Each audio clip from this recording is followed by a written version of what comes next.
Hello दोस्तों, नमस्कार। आपका स्वागत है आपके अपने चैनल हिंदी हब ऑफिशियल में। तो दोस्तों, आशा करता हूं कि आपने बजट पर अपने सुझाव हैं वो आपने डाल दिए होंगे। यदि कोई आपको समस्या आ रही है तो वो फिर आप मुझे कमेंट में करके बताएं। टेलीग्राम पे आप मैसेज कर सकते हैं, मैं निश्चित रूप से उसका आपको जवाब दूंगा, क्योंकि इसका फ़ायदा सिर्फ आपको ही दोस्तों होने वाला है। तो थोड़ा सा वर्तमान में जीना बहुत अच्छा है, लेकिन थोड़ी सी चिंता है, बिल्कुल थोड़ी सी चिंता आपको भविष्य की भी करनी चाहिए। वर्तमान में पाँव टिके हों, लेकिन नज़र में क्या है, आसमान होना चाहिए। तो आशा करता हूँ कि आप सभी की जो पढ़ाई है, तैयारी है, वो बहुत अच्छी होगी। और हिंदी में दोस्तों मैं आपको जो कर पा रहा हूँ वो आपको कर रहा हूँ। आप में से ज़्यादातर, मुझे लगता है 95% व्यक्तियों ने कोचिंग की होगी और कोचिंग में से अच्छी तरह से पढ़कर गए आए हैं अपने घर पर भी, क्योंकि बहुत सारा समय मिला है। और जो स्नातक स्तर का था वो मुझे लगा कि सबसे कमज़ोर पार्ट यदि विद्यार्थियों का है तो वो स्नातक स्तर का है, और उस पर मैं आपको थोड़ा सा काम कर रहा हूँ। साहित्य भी दोस्तों मैंने बहुत अच्छा कराया है। साहित्य की 11वीं 12वीं की जो पुस्तक थी, वहाँ से दोस्तों पिछली बार 95% सवाल हैं वो पूछे गए थे। और अब की बार भी आप फर्स्ट ग्रेड उठा करके देख लीजिए और उस किताब को उठा करके देख लीजिए, सारे सवाल आपके वहीं से दोस्तों आपके पूछे गए हैं। तो यदि आपने अभी तक वो पुस्तक दोस्तों नहीं पढ़ी है तो थोड़ा सा उस पुस्तक को पढ़िए। 5-6 वीडियो यदि आप आधे घंटे की हैं, यदि आप दिन भर देखेंगे तो 3 दिनों में वो पुस्तक है वो पूरी हो जाएगी। तो साहित्य की पुस्तक पढ़ा दी, साहित्य के आपके बहुत सारे क्वेश्चन हैं वो कराए हैं। हिंदी साहित्य इतिहास के 20 प्रश्नों की सीरीज़ थी, उसमें हमारे 20-20 25-25 प्रश्न हम कराते थे। इसके अलावा आपके आदिकाल से, भक्तिकाल से, रीतिकाल से क्वेश्चनों की दोस्तों पूरी की पूरी 7-7 से क्वेश्चन हैं वो हमने कराए हैं। तो बहुत अच्छी दोस्तों आपकी प्रैक्टिस साहित्य की मैं समझता हूँ, और स्नातक स्तर की दोस्तों बहुत अच्छी आपकी हो गई है। ठीक है, तो आप जो भी अपना जितना पढ़ा है उसको दोबारा से दोस्तों रिवीजन करते रहिए। ठीक है, और यहाँ से आपकी कबीरदास इस वीडियो के द्वारा हो जाएंगे दोस्तों, फिर आपके मीराबाई और सुरमल मिश्रण और आपके कामायनी है वो भी मैं दोस्तों आपको जल्द ही कराने वाला हूँ। तो चलिए शुरुआत करते हैं आज के प्रश्नों की। तो पहला प्रश्न है, मरने के पश्चात होने वाले दर्शनों को कबीर ने क्या बताया है? मरने पर रोगी को दवा देने के समान, भारी पेट होने पर खाना खिलाने के समान, लोहा घिस घिस कर समाप्त होने पर पारस पत्थर मिलने के समान, बहरे व्यक्ति को भजन सुनाने के समान। तो इसका उत्तर हो जाएगा आपके लोहा घिस घिस कर पारस पत्थर मिलने के समान। तो मरने के पश्चात यदि किसी को दर्शन प्राप्त हो तो वो इसी प्रकार है जिस प्रकार से पारस लोहा तो घिस घिस का क्या है, समाप्त हो गया है, फिर उसको क्या है, पारस पत्थर मिल गया है। तो फिर दोस्तों लोहा है वो सोने में नहीं बदलेगा। आगे चलते हैं। यह तन जारो मसी करूं, यह तन जारो मसी करूं, जो धुआं जाई सरग। पंक्ति में कबीर के तन को जलाने के पीछे क्या कारण है? मन में अपने प्रति दयाभाव पैदा करने हेतु, प्रभु को प्रसन्न करने हेतु, प्रभु को त्याग कर पृथ्वी पर बुलाने हेतु, उपर्युक्त सभी। तो इसका उत्तर हो जाएगा दोस्तों कि मन में जो क्या है, प्रभु के मन में अपने प्रति दयाभाव पैदा करने के लिए है वो कबीर है, अपने क्या है, अपने तन को मसीह यानी कि मसीह करना चाहता है।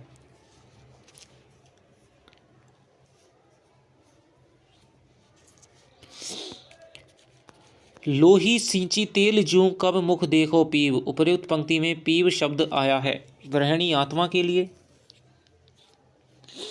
परमात्मा के लिए, गुरु के लिए, स्वामी के लिए। तो ये दो शब्द आया है।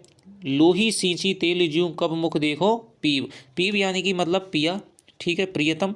तो ये प्रियतम कौन है दोस्तों? ये प्रियतम इसके परमात्मा है। तो ये परमात्मा के लिए आया है। हंसी हंसी कंत न पाइए, जिन पाया तिन रोई। उपरोक्त पंक्ति में रोने से क्या तात्पर्य है? हंसी हंसी कंत न पाइए, जिन पाया तिन रोई, कि हंस करके प्रियतम प्रभु का मिलन नहीं होगा, आपको तो रोकर ही उसे प्राप्त करना पाएगा। विरह का दुख झेलना, शरीर समाप्त होना, प्रभु प्राप्ति होने पर भी दुख ही होना, उपर्युक्त सभी। तो इसका जो उत्तर हो जाएगा दोस्तों वो हो जाएगा कि विरह का दुख झेलिए और रोइए, तभी जाकर के आपको प्रभु की प्राप्ति होगी। रोवत रोवत मिल गया पिता पियारे जाई। उपरोक्त पंक्ति में पिता शब्द आ गया है जन्मदाता के लिए, गुरु के लिए, परमात्मा के लिए, साधु के लिए। तो ये जो शब्द आया है दोस्तों वो हो जाएगा आपके परमात्मा के लिए। या तो परमात्मा आएगा दोस्तों या फिर आपके सदगुरु आएगा। तो ये आपको याद रखना है। दुखिया दास कबीर है, जग जागे अरु रोब है। यहाँ कबीर ने अपने रोने का क्या कारण बताया है। ठीक है, कबीर जी कहते हैं कि भाई दुखी कौन है, दुखी वही है जो जाग गया है, अपने अंदर के प्रति क्या है, सचेत हो गया है, उसकी चेतना इस प्रकार हो गई है कि उसकी वृत्तियां हैं वो अंतर्मुखी हो गई हैं। वही क्या है, जागता है और अपने संसार में हो रही क्या है दुर्घटनाओं को, अपने संसार में हो रहे विचित्र कृत्यों को, इस प्रकार के अमानवीय कृत्यों को देखता है और फिर रोता है। ठीक है, लेकिन जो जागा नहीं है, अपने प्रति सचेत नहीं हुआ है, जिसे अपनी कुछ खैरो खबर है नहीं, तो वो तो क्या है, जागता है, खाता है और सोता है। और बहुत ही ऐसा संसार है, 95% जो संसार है दोस्तों वो इसी प्रकार का है, जिसे कोई चिंता नहीं है अपने आसपास क्या घटित हो रहा है, कोई भी टेंशन नहीं, उसे केवल जागना है, सोना है, अपनी शारीरिक आवश्यकताएं, भौतिक आवश्यकताओं में जो खुश है। तो ये क्या है, यहाँ कबीर ने अपने रोने का क्या कारण बताया है। सांसारिक दुखों के कारण, गुरु से दूरी के कारण, संसार के अज्ञान में डूबा देखकर, प्रभु मिलन के लिए। तो यहाँ पर बताया दोस्तों प्रभु मिलन के लिए। ठीक है, कबीर को क्या है, अपने अंदर में दोस्तों प्रभु मिलन की जो इच्छा है उसका पता चल गया है, और वो इसी को दोस्तों देख करके क्या है, रोता रहता है। लेकिन जिन्हें बिल्कुल भी अभिलाषा का पता ही नहीं चला है, जिनकी कोई अभिलाषा ही नहीं है, वो तो दोस्तों निश्चित रूप से क्या है, सुबह जगते हैं, खाते पीते हैं, सोते हैं, यही उनकी दिनचर्या हो गई है। आगे चलते हैं। तीनियों मिली करी जोई या उड़ी उड़ी पड़े पतंग। उपरोक्त पंक्ति में पतंग शब्द आया है गृहिणी आत्मा के लिए, विषय वासनाओं के लिए, शिष्य के लिए, कीट के लिए। तो इसका जो उत्तर हो जाएगा वो हो जाएगा आपके उड़ी उड़ी पते पतंग। तो ये हो जाएगा आपके विषय वासनाओं के लिए। पड़िया पुकारे बिछ तरी आग मरो के कहली। पंक्ति में किसकी मृत्यु के लिए पुकारने की बात कबीर ने कही है। प्रेम बाण लगा है, ये लगा, प्रेम बाण लगा साधक, विषय वासनाओं में लिप्त जीव, मन रूपी पक्षी और आपके शिष्य। ठीक है, कि पड़िया पुकारे बिस्तरी आग मरा के काल। तो इसका जो उत्तर हो जाएगा वो हो जाएगा आपके प्रेम बाण लगा साधक। हृदय में लगने वाली दावाग्नि की विशेषता नहीं है, इसमें धुआं नहीं उठता है, इसका अनुभव लगाने वाले को होता है, इसका अनुभव संसार को हो जाता है, यह समय के साथ में तीव्र होती जाती है। तो हृदय में लगने वाली दावाग्नि की दोस्तों विशेषता क्या है। तो हृदय में लगने वाली दावाग्नि की विशेषता है आपके, इसका अनुभव है वो आपके संसार को, विशेषता नहीं है तो इसका अनुभव आपके संसार को हो जाता है। इसमें दोस्तों धुआं भी नहीं उठता, ये भी बात सही है। इसका अनुभव लगाने वाले को हो जाता है, बिल्कुल सही है। और यह समय के साथ में तीव्र होती जाती है। झल उठी झोली जली खपरा फूटम फूट, जोगी था सो रम गया आसन रही भभूत। तो ये जो दोस्तों पंक्ति है वो एक लोकोक्ति भी बन गई है, याद रखना। लोकोक्ति के रूप में भी पूछी जाती है कि जोगी था सो रम गया आसन रही भभूत। लोकोक्ति का अर्थ बताइए। तो पुरानी जो ख्याति हैं दोस्तों उनका समाप्त होना, ये उसका अर्थ हो जाएगा। मरने पर सिर्फ राख ही शेष रह जाती है। साधना पथ पर अनेक कष्टों का सामना करना पड़ता है। संसार की निस्सारता बताना, परमात्मा के मिलन में सांसारिक पदार्थ अनुपयोगी बताना। तो इसका जो उत्तर हो जाएगा दोस्तों वो यही हो जाएगा कि परमात्मा के मिलन में जो सांसारिक पदार्थ हैं वो आपके अनुपयोगी हैं। ठीक है। दो दागी सायर जला पंछी पैठे आई। उपयुक्त पंक्ति में पंछी शब्द आया है विषय वासनाओं के लिए, ज्ञान वैराग्य करुणा रूपी सद्गुणों के लिए, साधनारत साधकों के लिए, 8 सिद्धियों के लिए। तो ये हो जाएगा दोस्तों ज्ञान वैराग्य करुणा रूपी सद्गुणों के लिए पंछी शब्द है वो आया है। अहेड़ी दो लाइया मृग पुकारे रोई। पंक्ति में अहेड़ी आया है वासना के लिए, सतगुरु के लिए, शिष्य के लिए, शिकारी के लिए। तो यहाँ पर जो अहेड़ी आया है दोस्तों वो कौन है, शिकार करता कौन है, यहाँ पर है सदगुरु। ठीक है। बहती सलिता रह गई मंच रहे जल त्याग। पंक्ति में सलिता शब्द आया है विषय वासनाओं के लिए, विरहाग्नि के लिए, माया के लिए, जीवात्मा के लिए। तो यहाँ पर बहती सलिता रह गई मंच रहे जल त्याग। पंक्ति में सलिता शब्द आया है। तो ये जो शब्द है बहती सलिता रह गई मंच रहे जल त्याग, यहाँ पर सलिता शब्द आया है। तो ये दोस्तों आपके किसके लिए आया है, ये आया है माया के लिए। कंवल जू फूलिया जलय बिन को देखे निज दास। उपयुक्त पंक्ति में कमल शब्द आया है माया, आत्मा, परमात्मा, संसार। तो ये जो शब्द आया है वो दोस्तों वो आया है आपके कंवल जय फूलिया जलय बिन को देखे निज दास। तो कमल का जो शब्द आया है दोस्तों ये आपके कंवल जय फूलिया जलह बिन, कमल जय फूलिया जलह बिन, को देखे निजदास। उपयुक्त पंक्ति में कमल शब्द आया है, तो ये आया है दोस्तों आपके आत्मा के लिए। ठीक है, आगे चलते हैं। कबीर ने ब्रह्म का निवास बताया है सहस्त्रदल कमल में, गगन में, स्वर्ग में, कण कण में।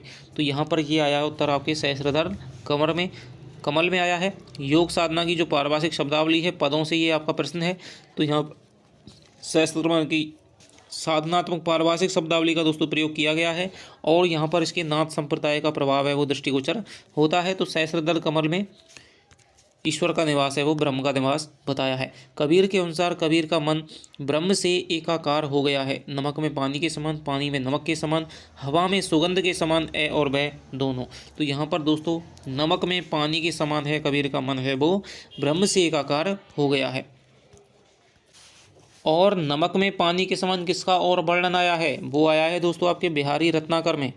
ठीक है, बिहारी रत्नाकर में जो नायिका अपनी सखी से कहती है कि मेरा तो मन है वो रूप मनमोहन के रूप में इस प्रकार मन गया है, पानी में को लौन, कि जिस प्रकार से पानी में नमक मिल जाता है उसी प्रकार मेरा मन है वो मनमोहन के रूप में जाकर के रम गया है, मिल गया है। तो ये भी आपको याद रखना है। शंशी उड़ानी गगन को शंड रहा प्रदेश। पंक्ति में शंशी उड़ानी गगन को से क्या तात्पर्य है? आत्मा का शून्य प्रदेश जाना, आत्मा का ब्रह्मांड में जाना, आत्मा का स्वर्ग में जाना, आत्मा का आकाश में जाना। तो इसका उत्तर हो जाएगा दोस्तों आत्मा का शून्य प्रदेश में जाना। आगे चलते हैं। शंशी उड़ानी को गगन, उड़ी चढ़ी आसमान। पंक्ति में आसमान शब्द आया है स्वर्ग के लिए, शून्य प्रदेश के लिए, ब्रह्मांड के लिए, शिव नेत्र के लिए। तो ये आया है दोस्तों आपके ब्रह्मांड के लिए। शंशी उड़ानी को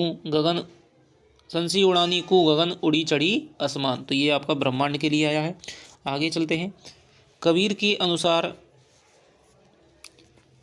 ब्रह्म की प्राप्ति होती है षट चक्रों के वेदन पर, एड़ा व पिंगला के मिलने पर, एड़ा व सुषुम्ना के मिलने पर, सुषुम्ना व पिंगला के मिलने पर। तो कबीर के अनुसार दोस्तों एड़ा और जब पिंगला है मिल जाती है, यानी कि जब सुषुम्ना नाड़ी चल जाती है, तो कबीर के अनुसार है वो ब्रह्म की प्राप्ति होती है। तो मैं आपको थोड़ा सा आपको बता दूं, यदि आपको किसी ने अब तक नहीं बताया है तो ये है। ठीक है, यानी कि थोड़ा सा मैं आपको ये बता दूं। ठीक है, तो ये आपका क्या है, दायां बायां है, बायां बांस का नास का छिद्र है, ये आपका दायां है। ठीक है, तो दोस्तों इसको तो कहते हैं आपके क्या है, पिंगला। ठीक है, इसको कहते हैं एड़ा। थोड़ा सा नाड़ियों का थोड़ा सा मैंने अध्ययन किया है, तो इसमें ये है दोस्तों चंद्र से संबंधित। ठीक है, चंद्र से संबंधित है जो आपके बाईं वाली है, दाईं वाली है ये आपके सूर्य से संबंधित है। ठीक है, और ये नाड़ियों की दोस्तों विशेष गति होती है। यदि आप दाईं करवट सो जाएंगे तो आपकी बाईं नाड़ी चलने लग जाएगी, यदि आप बाईं करवट सो जाएंगे तो आपकी दाईं नाड़ी चलने लग जाएगी। लेकिन एक एक घंटे बदल करके, जिसकी नाड़ियां दोस्तों शुद्ध होती हैं वो एक एक घंटे के उपरांत में नाड़ियां बदलती रहती हैं। और जैसे ही एक नाड़ी बदलती है तो 4 मिनट के लिए दोस्तों दोनों नास का छिद्र हैं वो आपके खुल जाते हैं, तब दोनों ही आपकी नाड़ियां हैं वो चलती हैं। और तब दोस्तों वो कहते हैं कि आप सुषुम्ना नाड़ी चल रही है, या तो आपकी इगला चलेगी, पिंगला चलेगी, या फिर आपकी इड़ा चलेगी। ठीक है, आप अभी देख सकते हैं जिस नास का छिद्र से श्वास लेने में, एक को बंद करके देखिए, जिस नास का छिद्र से सांस लेने में आपको कोई तकलीफ नहीं हो रही है, कोई भी जोर नहीं पड़ रहा है, तो ये मान लीजिए कि आपकी वही नाड़ी चलती है। और फिर उस नाड़ी के दोस्तों 1 घंटे चलने में भी क्या है, विभिन्न प्रकार के तत्व चलते हैं जो पंच तत्वों से पृथ्वी बनी हुई है। कि सबसे पहले आपका क्या है, भूमि तत्व, भूमि है, भूमि तत्व है, जल तत्व है, वायु तत्व है, आकाश तत्व है, अग्नि तत्व है। ठीक है, सबसे पहले आकाश तत्व चलता है जो कि साधना के लिए आपका क्या है, बहुत ही क्या है, उपयुक्त माना जाता है। फिर आपके वायु तत्व चलता है, फिर आपके अग्नि तत्व चलता है, फिर आपके भूमि तत्व, फिर आपके जल तत्व, फिर आपके भूमि तत्व चलता है। तो इस प्रकार ये आपकी नाड़ियाँ चलती हैं। और जब दोनों छिद्र आपके चलते हैं तो मान लीजिए आपकी सुषुम्ना नाड़ी चल रही है। और जैसे ही सुषुम्ना नाड़ी चलती है तो प्राण पर यदि आदमी साधक का साधना करे और प्राण पर यदि अपना स्थापत्य कर ले, प्राण पर अपनी यदि एकता स्थापित कर ले, तो फिर उसकी क्या है, कुंडलनी होती है नीचे से, वो आपकी जागृत हो जाती है। और मनुष्य के हृदय में दोस्तों क्या है, आध्यात्मिक जो शरीर है उसमें क्या है, चक्रों की कल्पना की गई और वो चक्र रहते हैं। जिस प्रकार से नाड़ियों को अभी तक ये आपकी जो आपकी चिकित्सा पद्धति है, ठीक है, एलोपैथी है वो अभी तक जो आपकी मशीनें हैं वो नहीं पकड़ पाई हैं कि नाड़ियाँ भी किसी ऐसी रहती है। उसी प्रकार से चक्र भी दोस्तों शरीर में रहते हैं, ठीक है। मूलाधार चक्र हो जाएगा, स्वादिष्टान चक्र हो जाएगा, अनाहत चक्र हो जाएगा, मणिपूरक चक्र हो जाएगा, ठीक है, आपके आज्ञा चक्र हो जाएगा, सहस्रार चक्र हो जाएगा। तो वहाँ पर कुंडलिनी साधना है वो ऊर्जा गति करती हुई दोस्तों ब्रह्मरंध्र पर, यहाँ पर जहाँ पर आपकी चुटिया होती है वहाँ पर आपके ब्रह्मरंध्र की कल्पना की गई है। और ब्रह्मरंध्र यानी सहस्त्रदल कमल जो 1000 पंखुड़ियों का कमल है, आपके 10 द्वार दोस्तों रहते हैं। 10वां द्वार आपके ब्रह्म कमल है। तो यहाँ पर आपकी जो कुंडलनी है वो जाकर के यहाँ पर स्थापित हो जाती है। तब जो योगी है उसका दोस्तों परमात्मा से एकाकार हो जाता है। ये आपका योग का थोड़ा सा विधान है, यहाँ पर आपको ज़्यादा नहीं बता पाऊँगा। कभी और दोस्तों चर्चा चली तो फिर मैं आपको यहाँ से बताऊँगा। आगे चलते हैं। कबीर के अनुसार सृष्टि के आदि व अंग को बाध तक, कबीर के अनुसार सृष्टि के आदि व अंत के बाद तक, बाद है दोस्तों, बाद तक कौन रहते हैं? प्रभु भक्त, सांसारिक आकर्षण, और वह दोनों। तो इसका उत्तर हो जाएगा दोस्तों, ये हो जाएगा प्रभु भी रहता है, प्रभु भक्त भी। सृष्टि के आदि से थे, जब सृष्टि नहीं थी तब भी प्रभु भक्त थे, और जब सृष्टि नहीं रहेगी तब भी दोस्तों प्रभु और प्रभु भक्त रहेंगे। निस्बांसुरी सुख निध्य लया, जब अंतरि प्रगट्या आप, उपयुक्त पंक्ति में आप शब्द आया है गुरु के लिए, ब्रह्म के लिए, अहम भाव के लिए, या फिर मोहाकर्षण के लिए। तो ये आया है दोस्तों आपके ब्रह्म के लिए, ये शब्द आया है, ब्रह्म के लिए ये आया है। आगे चलते हैं। आकाशे मुखे औंधा कुआं, पाताले पनिहारी, उपयुक्त पंक्ति में औंधा कुआं बताया है मूलाधार चक्र को, कुंडलनी को, सहस्त्रदल कमर को, शून्य महल को। तो अब आप समझ गए होंगे आकाशे में औंधा कुआं क्या है। यहाँ पर दोस्तों संध्या भाषा का भी प्रयोग किया गया है, और आपके क्या है उलटवासी है, उलटवासी का भी यहाँ पर क्या है प्रयोग किया गया है, ठीक है, पारिभाषिक शब्दावली है। तो आकाश में औंधा कुआं कौन है? ये आपका जो सहस्त्रदल कमल है वो आपका इस प्रकार से यहाँ पर क्या है लटका हुआ है, तो ये इसको औंधा कुआं बताया गया है। पाताले पनिहारी यानी कि जो कुंडलनी है दोस्तों वो आपके शायद सबसे शरीर में नीचे होती है, यानी कि आपके मूलाधार चक्र आप जानते हैं, जहाँ पर गुदा और जो लिंग के मध्य का स्थान है वहाँ पर आपके मूलाधार चक्र स्थित होता है। तो यहाँ पर पनिहारी है, आकाश में औंधा कुआं है, तो यहाँ पर ये क्या है उलटवासी का प्रयोग है। तो यहाँ पर दोस्तों मूलाधार चक्र, कुंडलनी का, सहस्त्रदल कमल, तो यहाँ पर औंधा कुआं किसका प्रतीक है? सहस्त्रदल कमल का यहाँ पर क्या है प्रतीक देखा है। कहे कबीर हम ब्याही तले पुरुष एक अविनाशी, पंक्तियों में अविनाशी पुरुष बताया गया है। दशरथ पुत्र राम, ब्रह्मा को, ब्रह्म को, शिव को। तो यहाँ पर दोस्तों इसका उत्तर हो जाएगा आपके ब्रह्म को यहाँ पर क्या है अविनाशी बताया गया है, ठीक है। कबीर के अनुसार परम पद पाया जा सकता है, गुरु की कृपा से दोस्तों परम पद है वो पाया जा सकता है। आगे चलते हैं। कबीर के अनुसार असंभव कार्य भी संभव हो सकता है, भगवान की कृपा से, भगवान के भजन द्वारा, या फिर गुरु कृपा से, माता पिता की कृपा से। तो दोस्तों कबीर के अनुसार असंभव कार्य हो सकता है वो है आपके भगवान की कृपा से, भगवान के भजन द्वारा, ये है आपके गुरु कृपा के माध्यम से है वो असंभव कार्य भी संभव हो सकता है। कबीर की वाणी का संग्रह किसने किया है? तो ये किया है आपके धर्मदास ने 1464 में। आगे चलते हैं। संगत कथन बताइए। कबीर काव्य का प्रधान रस शांत है, बिल्कुल सही है। कबीर ने नारी के कामनी रूप की निंदा की है, बिल्कुल। नारी की झाई पर अंधा हो तो भुजंग और कबरा तिन की कागती जित नित नारी के संग। कबीर की मृत्यु का स्थान काशी है, यही दोस्तों गलत हो जाएगा। कबीर की मृत्यु का दोस्तों जन्म का स्थान तो काशी है, ठीक है, लेकिन मृत्यु का स्थान क्या है? काशी से थोड़ी दूर पर एक मगहर नाम का स्थान पड़ता है, और मगहर की कहते हैं, काशी की कहते हैं कि भाई काशी में जो मरेगा और वो तो स्वर्ग मिलेगा, और मगहर की कहते हैं कि मगहर में जो मरता है उसको नरक मिलता है। तो कबीरदास कहते हैं कि भाई कबीरदास ने क्यों ये स्थान चुना? इसलिए चुना कि भाई काशी में यदि मरूंगा तो फिर मेरे कर्मों का क्या आकलन किया जाएगा। काशी में तो जो मरता है उसको, पापी भी यदि मरेगा तो उसको भी स्वर्ग मिल जाएगा, लेकिन मेरी बात तो जब है, मेरे कर्मों का आकलन तो तब है, मेरी अच्छाई की बात तो तब है जब मैं मगहर में मरूँ, जहाँ पर मुझको नरक मिलना हो रहा है, वहाँ पर तो मुझे राम है वो स्वर्ग की प्राप्ति कराए, तभी मेरे कर्मों का क्या है थोड़ा सा। कबीर की वाणी का संग्रह भी सके, ये सब आप जानते ही हैं। कबीर को भाषा का डिक्टेटर किसने कहा है? हजारी प्रसाद द्विवेदी ने कहा है। कबीर मूलतः हैं कवि, भक्त, समाज सुधारक, दार्शनिक। तो ये दोस्तों बहुत अच्छा क्वेश्चन है। तो कबीर मूलतः दोस्तों पहले आपके भक्त हैं, ध्यान रखना, ठीक है। कवि तो उन्होंने कहा ही नहीं है, ठीक है, वो तो केवल अपने जो मन में आता था वो बोल देते थे, उनके शिष्य उनको लिख लेते थे, ठीक है। समाज सुधारक वाला रूप भी उनके पीछे आता है, दार्शनिक वाला रूप तो आता ही नहीं है, ठीक है। ये तो हमारा आकलन है कि कबीर ने क्या क्या बातें कह दी हैं। तो कबीर मूल रूप से तो दोस्तों भक्त हैं, ठीक है। उनके पदों में उनका भक्त रूप है वो सबसे पहले सर्वाधिक निकल करके सामने आता है, ठीक है। कबीर के आराध्य कौन है? दशरथ पुत्र राम, निर्गुण ब्रह्म, श्री कृष्ण, सगुण व निर्गुण राम। तो ये दोस्तों निर्गुण जो ब्रह्म है, निर्गुण जो ब्रह्म है वो कबीर के आराध्य हैं, ठीक है।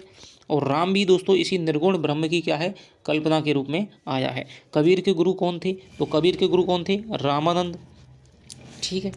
आगे चलते हैं। कबीर की भाषा कौन सी है? तो सदुकड़ी भाषा है, आप जानते हैं। जिये जिये तरसे मनि मिलन को, मनि नहीं विश्राम। उपयुक्त पंक्ति में तुझ शब्द आया है कि जिये तरसे तुझ मिलन को, तुझ है दोस्तों ये शब्द जो है ये तुझ है, तुझ। जिये तरसे तुझ मिलन को, मनि नहीं विश्राम। उपयुक्त पंक्ति में तुझ शब्द आया राम के लिए, भक्त के लिए, प्रियतम के लिए, सदगुरु के लिए। तो ये जो शब्द आया है दोस्तों वो आया है आपके जो निर्गुण राम है, राम के लिए आया है। ये राम दोस्तों दशरथ सुत राम नहीं है। कबीर ने कहा भी है कि दशरथ सुत्ते हूँ लोक बखाना, राम नाम का मरम ना जाना। ब्रहणी उठे भी पड़े दर्शन कारणी राम, मुँबा पीछे देहुगे दर्शन के ही काम। तो यहाँ पर ये ब्रह के अंग से है, साखी में वर्णन किया गया है ब्रहणी की कृषकाय स्थिति का, ब्रहणी की उन्माद की स्थिति का, ब्रहणी की अज्ञानता की स्थिति का कोई नहीं। तो ये हो जाएगा दोस्तों आपके ब्रहणी की कृषकाय स्थिति का यहाँ पर क्या है वर्णन किया गया है कि जब मर जाओगे क्या तब दर्शन दोगे। पाथर घाटा लो है सब, पारस कोणे काम। यहाँ पारस पत्थर बताया गया है राम को, भक्त को, सदगुरु को या फिर ब्रह्मा को। तो यहाँ पर दोस्तों राम को है वो पारस पत्थर बताया गया है। आगे चलते हैं। कबीर का काव्य है मुक्तक काव्य, प्रबंध काव्य, खंड काव्य, महाकाव्य। तो कबीर का दोस्तों काव्य है वो आपके मुक्तक काव्य है, ठीक है। कबीर की भक्ति है दास्य भाव की, प्रेमा भाव की, दाम्पत्य भाव की या फिर आपके माधुर्य भाव की। तो कबीर की जो भक्ति है दोस्तों वो आपके यहाँ पर हम प्रेमा भाव की लेकर के चलेंगे, क्योंकि दास्य भाव की भक्ति है दोस्तों जो अपना दास मानकर चलता है तुलसी। कबीर के पदों में दोस्तों कहीं कहीं दास मिलता है लेकिन हर पद में दास नहीं मिलता है। दाम्पत्य भाव की भी नहीं है, हालांकि कुछ वक्तों में जहाँ पर सूफियों की भावात्मक रहस्यवाद का फर्क है वहाँ पर दाम्पत्य भाव की भक्ति मिलती है। माधुर्य भाव की भी नहीं है। तो यदि हम कबीर की भक्ति को मूल रूप से नाम देंगे वो है दोस्तों प्रेमा भाव की। भक्ति काल की निर्गुण काव्य धारा की ज्ञानश्रयी परंपरा के प्रवर्तक हैं कबीरदास हैं। कबीर के अनुसार प्रभु भक्त को क्या चिंता रहनी चाहिए?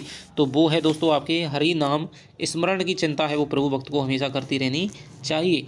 जित देखो तित यूं, जित देखो तित तू, यहाँ पर तू शब्द किसके लिए प्रयुक्त हुआ है? तो ये हुआ है दोस्तों आपके परमात्मा के लिए, ठीक है। बारी फैली बली गई जित देखो तित तू। समंदर लागी आग, नदियाँ जली कोयरा वही, कि देख कबीरा जागी मन सी रूषा चढ़ गई। तो यहाँ पर दोस्तों यहाँ पर भी क्या है साधनात्मक प्रवास शब्दावली है कि मन सी रूषा यानी पेड़ पर चढ़ जाती है। विषय वासना तेज होना, विराग्नि तेज होना, आत्मा का ब्रह्म में लीन होना, मछली का पेड़ पर चढ़ जाना। तो इसका उत्तर हो जाएगा दोस्तों आत्मा का ब्रह्म लीन हो जाना। मनसी वही दोस्तों जो कुंडलनी है, और रूषा यानी पेड़ का यानी जो उच्चतम स्थान है वो वही है सहस्त्रधार कमल है। पति संगी जागी सुंदरी कौथिक दीठा तेण। उपरोक्त पंक्ति में सुंदरी शब्द आया है आत्मा के लिए, माया के लिए, शिष्य के लिए, पत्नी के लिए। तो ये आया है दोस्तों आपके आत्मा के लिए, ठीक है। आत्मा के लिए ये शब्द आया है। देखिए एक बार और, पति संगी जागी सुंदरी कौथिक डीठा तेण। तो यहाँ पर जो सुंदरी शब्द है वो आपकी आत्मा के लिए आया है। कबीर ने अपना स्थान अपनी आत्मा को माना है राम की सेविका, राम की बहुरिया, राम की रानी और उपर्युक्त सभी। तो दोस्तों कबीर हैं वो पहले पद में राम की बहुरिया मानते हैं, ठीक है। राम की बहुरिया इन्होंने अपनी आत्मा को माना है। और साहिब सेवा माही है बेपरवाही दास। यहाँ साहिब सेवा माही है से क्या तात्पर्य है? प्रभु गुरु सेवा से प्राप्त होते हैं, प्रभु तपस्या द्वारा प्राप्त होते हैं, प्रभु स्वयं की सेवा द्वारा प्राप्त होते हैं, प्रभु जन सेवा द्वारा प्राप्त होते हैं। तो यहाँ पर उत्तर हो जाएगा दोस्तों प्रभु है वो आपके जन सेवा द्वारा प्राप्त होते हैं।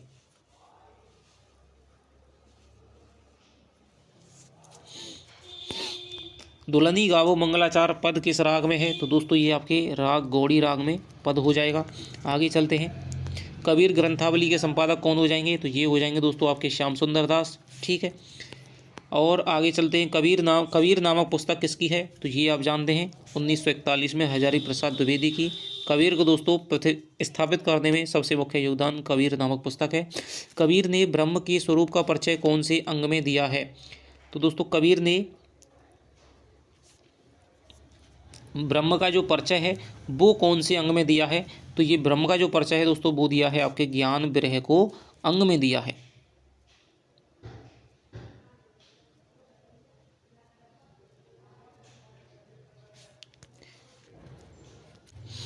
कबीर ने दोस्तों ब्रह्म का जो परिचय है वो आपके पर्चा के अंग में दिया है। थोड़ा सा इसको आप सही कर लें। कबीर ने जो ब्रह्म का स्वरूप का जो परिचय है, सुमरन के अंग में तो आपके गुरुदेव के अंग में गुरु का है, सुमरन के अंग में आपका नाम स्मरण का है, ब्रह के अंग में ब्रह की दशाएं हैं, ज्ञान ब्रह के अंग में भी इस प्रकार का बात है, पर्चा के अंग में दोस्तों क्या है, ब्रह्म के स्वरूप का वर्णन आपको दिया गया है। जहाँ पर ब्रह्म की बातें हो रही हो, निराकार ब्रह्म हो या फिर आपकी साधनात्मक परिभाषिक शब्दावली हो, तो वहाँ पर आप पर्चा का अंग को कर सकते हैं। दुल्हनी गावो मंगलाचार पद में कबीर पर किसका प्रभाव दिखाई पड़ता है? नाथों के साधनात्मक रहस्यवाद का, सिद्धों की संध्या भाषा का, सूफियों के भावनात्मक रहस्यवाद का, नाथों और सूफियों के दोनों के काव्य कर्म का। तो यहाँ पर दोस्तों सूफियों का जो भावनात्मक रहस्यवाद है, ठीक है, कि अपने को तो क्या है, अपने को तो स्त्री समझना और परमात्मा को पुरुष समझना, ठीक है। तो यहाँ पर उसके सूफियों के भावनात्मक रहस्यवाद का प्रभाव कबीर पर दिखाई देता है।